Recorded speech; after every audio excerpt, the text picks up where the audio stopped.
beauty salon ဆိုင်ဖွင့်နိုင်မှာသပင်ပညာရဲ့နဲ့ကျမတို့ဝင်ငွေတွေရှာလို့ရတာလား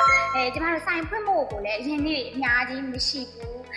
နောက်ထပ်သပင်ပညာရဲ့တွေဘာသာသုံးတင်တန်းကြီးတွေကိုလည်းကျမတို့စုံစမ်းကြည့်တဲ့အခါမှာလည်း30အထက်မှာပဲရှိရပေါ့နော်ဒါတောင်မဲ့တင်တန်းကြီးပဲရှိသေးတယ်မြေသေးစားစိတ်တွေမပါဘူးတွေပဲဖြစ်ဖြစ်ဒါမှမဟုတ်ရင်လည်းကျောင်းတက်နေတဲ့လူငယ်မျိုးသမီးညီမလေးတွေပဲဖြစ်ဖြစ်ပေါ့နော်ဒီသပင်ပညာရဲ့ကိုတော့စိတ်ဝင်စားတယ်တမီးတို့ရဲ့ကျမတို့မှာပေါ့နော်ဆိုင်ဖွင့်ဖို့စလုံးဆိုင်ဖွင့်ဖို့အရင်နေ့အများကြီးလည်းမရှိသေးဘူးအဲ့ဒါဆိုလည်းပေါ့နော်စိတ်ဝင်စားပေမဲ့ဒီလိုမျိုးအများကြီးလည်းမရှိသေးဘူးပဲနဲ့ဝင်ငွေတွေရအောင်ဘယ်လိုမျိုးလုပ်လို့ရလဲဆိုတဲ့အကြောင်းအရာလေးကိုကျွန်မပြပြပေးချင်တာပေါ့နော်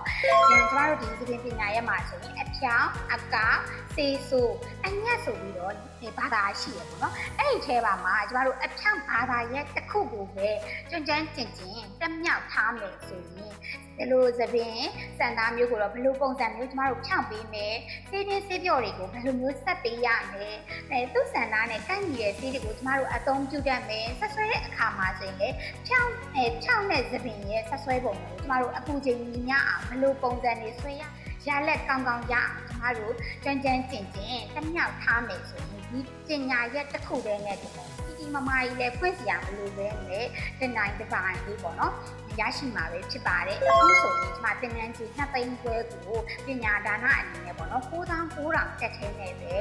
ကျမတို့အခု6လပိုင်းကလပ်လေးနဲ့ပေါ့နော်တင်ထားပေးမယ်ကလပ်လေးရှိပါတယ်ဒီအချောင်းဘာသာရက်ကိုစိတ်ဝင်စားတဲ့တွေကိုစိတ်ဝင်စားတယ်ဆိုရင်ကျမရဲ့ comment မှာမှန်ခဲ့လို့ရတယ်လို့မျိုးကျမရဲ့ TikTok message မှာလည်းအသေးစိတ်ညီမြန်ဆွေးနွေးလို့ရပါတယ်ကျေးဇူးတင်ပါတယ်ရှင်